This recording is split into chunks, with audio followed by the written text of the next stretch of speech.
Hello everyone, आपके अपने YouTube channel में आपका स्वागत है। तो आज आप लोगों को क्लास 10वीं का चैप्टर 3 यानी अध्याय 3 का आज आप लोगों को धातु एवं अधातु का भाग 1 आज बताने वाले हैं। तो चलिए दोस्तों, इस वीडियो पर आप लोग बने रहिए। अगर ये वीडियो आप लोगों को अच्छा लगेगा तो जरूर लाइक कीजिएगा और अपने दोस्तों के पास शेयर कीजिएगा। अगर आप मेरे यूट्यूब चैनल में नए हैं और इस वीडियो को देख रहे हैं तो इस चैनल को जरूर सब्सक्राइब कीजिए। तो चलिए दोस्तों, अब शुरू करते हैं। दोस्तों, ये रहा आप लोगों का धातु। धातु अंग्रेजी में मेटल कहते हैं। तो धातु को आप समझेंगे कि धातु किसे कहते हैं।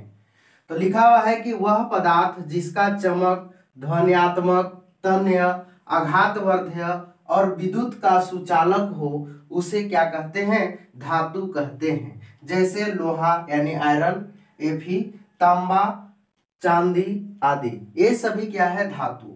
तो इसको बारे में समझेंगे कि धातु कैसे कहेंगे।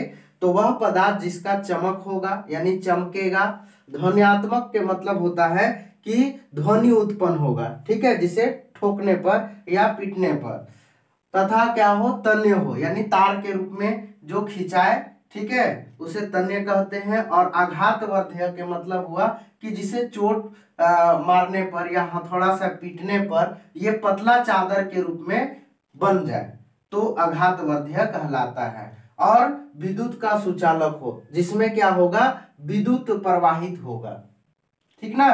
तो ऐसे पदार्थ को क्या कहेंगे? धातु कहेंगे।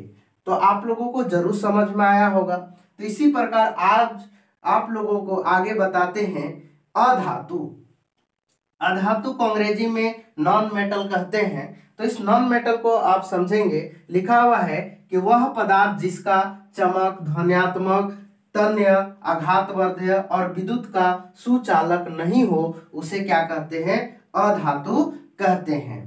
जैसे में ये भी हो गया, स्केच पेन हो गया, मार्कर हो गया, या कागज या लकड़ी, ये सभी क्या है? अधातु है यानी नॉन मेटल है। मतलब नॉन मेटल समझेंगे कि वह पदार्थ जिसका चमक यानी चमक नहीं होगा, ध्वन्यात्मक नहीं होगा, ठीक है, और तन्य यानी इसे तार के रूप में नहीं खींचा जा सकता, और आघातवर्धक नहीं होगा, ठीक है ना।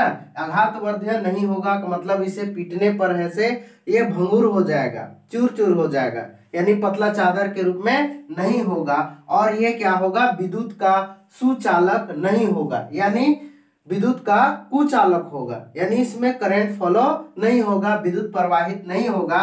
तो ऐसे पदार्थ को हम लोग क्या कहेंगे? अधातु कहेंगे यानी नॉन मेटल कहेंगे। तो ये आप लोगों को वीडियो अच्छा लगे तो लाइक करें और अपने दोस्तों के पास शेयर करें। तो इसी प्रकार आज आप लोगों को और आगे बताते हैं कि धातु और अधातु को कैसे हम वर्गीकरण करेंगे, कैसे हम लोग बांटेंगे कि ये धातु है या अधातु है, यानी हम लोग कैसे पहचानेंगे कि धातु है या अधातु है।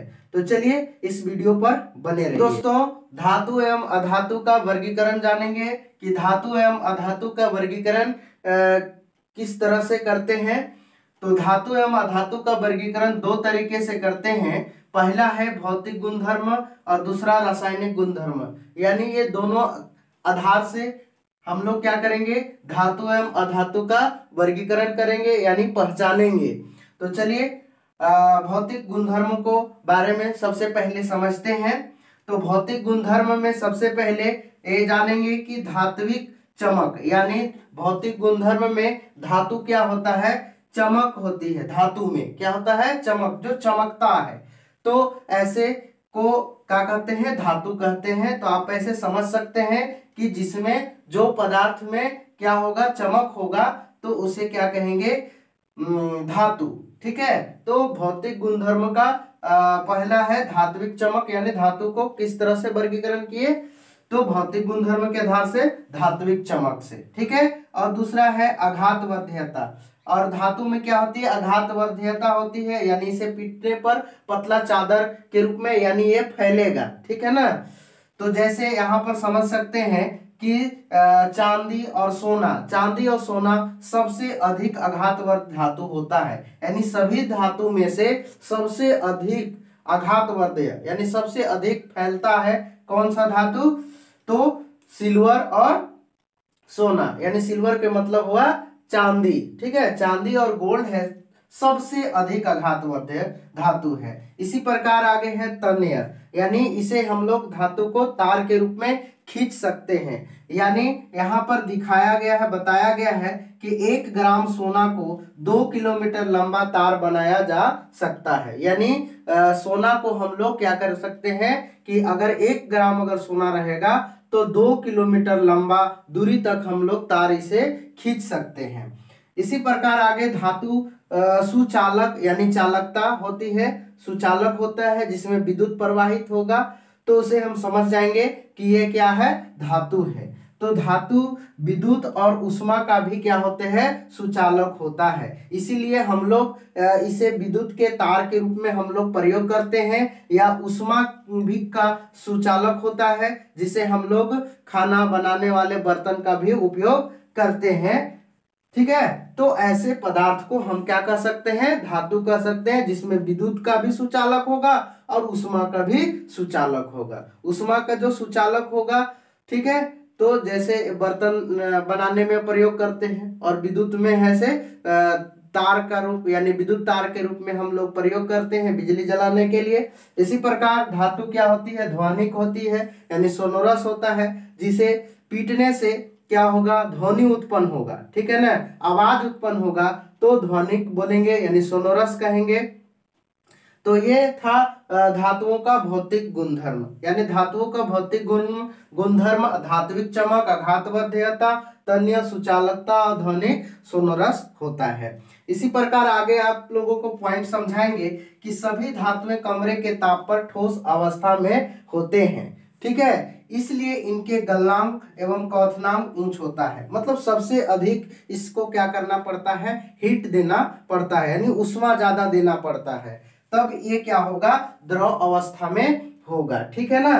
तो सभी धातुएं कमरे के ताप पर ठोस अवस्था में होता है, यानी अधिकतर ठोस अवस्था में पाया जाता है।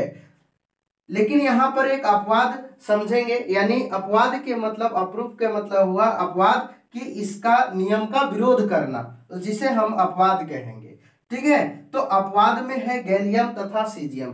गैलियम तथा सीजियम एक ऐसा धातु है जिसे हम अपने हथेली पर अगर रखेंगे, हाथ पर रखेंगे, तो ये तुरंत क्या होगा? गैस अवस्था में ये उड़ जाएगा, समझ गए। तो इसका गैलियम तथा सीजियम का सबसे कम गलनांक और क्वथनांक है, सबसे कम, ठीक है। हम लोग ऐसे समझे कि सभी धातुएं कमरे के ताप पर ठोस अवस्था में होते हैं, जिसका गलनांक और क्वथनांक बहुत ऊंच होता है, मतलब बहुत अधिक उष्मा देना पड़ता है, जिसे गलने में से बहुत ज्यादा टाइम लगता है। तो परंतु ऐसा गैलियम तथा सीजियम नहीं करता है। जो गैलियम तथा सीजियम है, जो अपने हाथ पर रखेंगे, हमारे शरीर का जो तापमान है, उस तापमान से क्या हो सकता है? ये तुरंत पिघल जाएगा, ठीक है, गैस के रूप में बदल जाएगा। इसी प्रकार समझेंगे दोस्तों कि पारा एक ऐसा धातु है जो द्रव अवस्था में पाया जाता है। इसे कमरे के तापमान पर ही, यानी कमरे के तापक्रम पर भी यह क्या होता है? द्रव अवस्था में पाया जाता है। तो इसी तरह से आगे आप लोगों को बताएंगे रासायनिक गुणधर्म, तो वीडियो पर बने रहिए। तो ये दोस्तों आप लोगों को अच्छा लग रहा होगा तो जरूर इस वीडियो को लाइक करिए और अपने दोस्तों के पास शेयर करिए।